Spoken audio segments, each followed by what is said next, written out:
wabarakatuh. Saya Putri Zurata Aulia dan saya hari ini mau mewawancarai tentang identitas ragam desa dan di sini saya sudah bersama narasumber.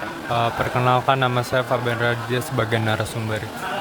Nama aku Aleta Lavinia Archan dari kelas 12 4. Perkenalkan, nama saya Nur Sobari. Nama Sumpari Adi.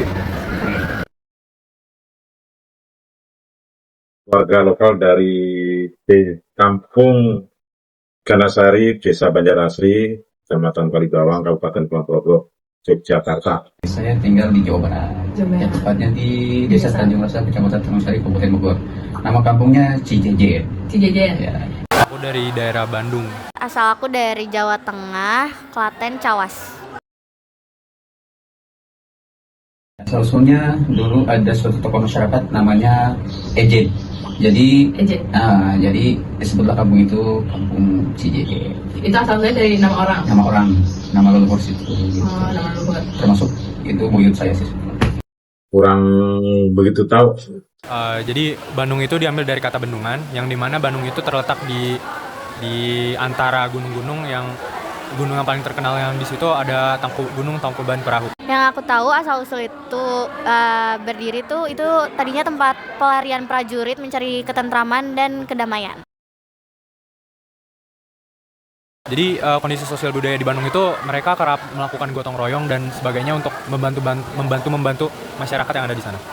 Kalau peraturan desa di sana masih ada atau enggak?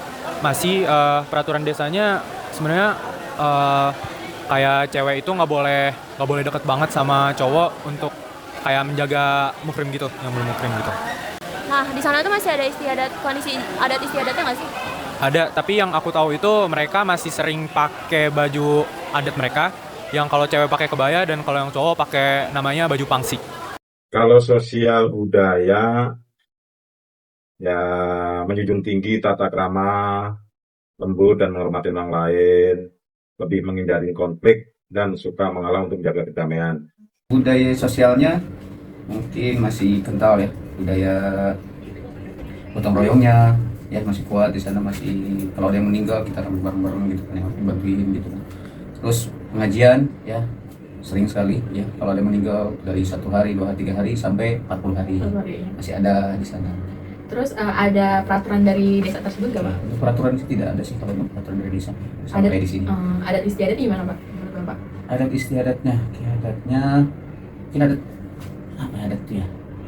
Itu sama kayak di sini, tidak terlalu jauh karena kan dulu sini juga masih termasuk Jawa Barat ya, jadi tidak terlalu jauh beda dengan daerah lain. Adat istiadatnya. Di sana sih masih bagus ya sosial budayanya, masih sering sapa menyapa, masih ada banyak gotong royong, kerjasama, masih banyak sosialisasinya deh di sana. Kalau peraturan desanya tahu nggak? Kalau peraturan aku kurang tahu ya. Kalau adat istiadatnya gimana? Di sana masih ada kayak setiap 1 Muharram ada acara buat, di sana tuh ada jejak kaki Sunan Kalijaga. Di situ nanti setiap 1 Muharram tuh bakalan kayak ada sesuatu acara gitu buat memperingati mungkin tapak kaki itu. Aku juga kurang tahu. Kondisi geografisnya masih sangat bagus, dekat pegunungan, dekat sawah-sawah, masih terjaga deh, ya masih asri. Di sana pegunungan dan persawahan. Jadi kondisi geografis di Bandung itu dia lebih dekat sama gunung. Jadi Bandung itu ada di dataran tinggi dan kondisi suhu di sana itu sejuk. Aku Valitasis Kaliana dari kelas 12-10. Nama saya Saipudin. Ya. Aku Clevaicia Soksono. Nama aja ya. Nama saya Ibu Sumiati. Kalau boleh tahu nih, kamu tuh asalnya tuh dari daerah mana sih atau warga lokal mana? Aku bukan warga lokal, tapi aku sempat tinggal di Jawa Timur, daerahnya kalau nggak salah Kediri. Saya dari wilayah Bogor.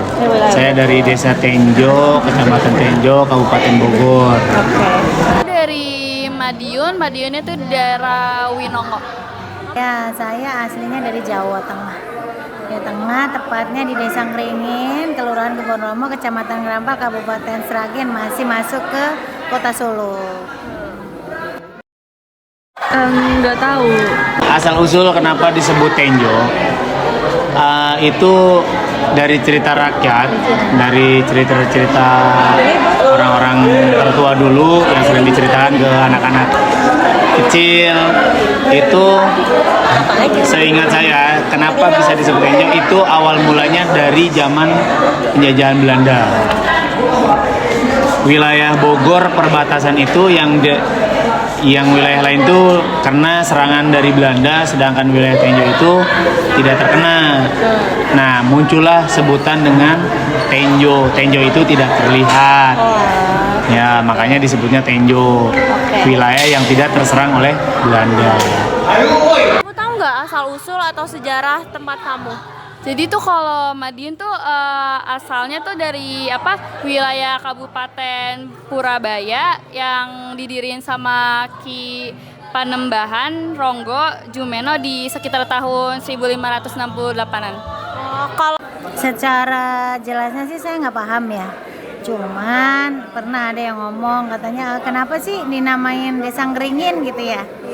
Jadi dulu itu di situ ada pohon besar, pohon beringin 2. Nah di situ itu dipercaya warga situ dipakai buat yang termasuk barang keramat gitu. Jadi banyak orang pada ke situ, warga nanti bawa sesajen, bawa dupa. Kalau zaman dulu ya kayak gitu ya, pas nenek moyang.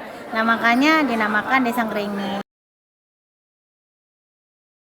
Gimana sih kondisi sosial budaya di desa tersebut?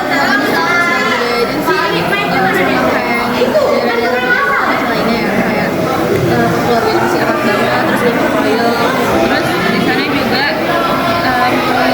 budaya yang paling kental itu ketika ada orang yang sedang berbuka atau lagi ada acara itu kita suka masak banyak terus dibagi-bagi cuma untuk atau orang kayak ada yang ngadain acara pengajian gitu ya. Ada nggak sih kayak peraturan di desa tersebut? Kalau misalnya peraturan yang biasa di sana itu kita kalau misalnya udah menang sore atau mau maghrib itu udah nggak boleh keluar, kalau nggak bakal ada tantangan. Aku nggak tahu tantangannya apa, aku belum pernah juga, tapi aku sempat dengar kalau misalnya di sana tuh ada istiadat tuh kayak gimana tuh? Ada istiadatnya di sana kayak paling yang pernah aku alamin selama di sana itu pas aku nikah di kota adatnya agak ribetnya kalau misalnya prosesi nikah di daerah Jawa. Kalau pernikahan itu lumayan agak ribet ya. Iya, banyak acara. Sosial budaya di sana ya sama jauh beda ya dengan wilayah lain juga. Apalagi saya terutama Bogornya perbatasan dengan Tangerang dan Banten. Jadi nggak jauh berbeda dengan wilayah-wilayah perbatasan tersebut. Karena kita lebih condong dekat ke perbatasan dibanding dengan wilayah kotanya. Itu.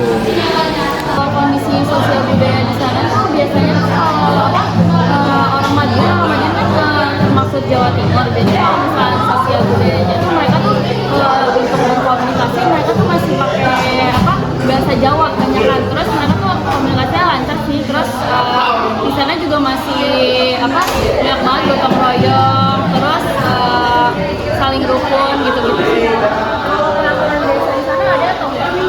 Peraturan desa juga sebenarnya kayak sama peraturan lainnya, misalkan kayak nggak boleh keluar tengah malam. Terus kalau misalkan ini ada kalau misalkan ibu hamil, kalau misalkan lagi tidur itu biasanya harus dipakein gunting di bawah bantalnya gitu. Salah satu iya. Kondisi sosial budaya dari warganya. Iya.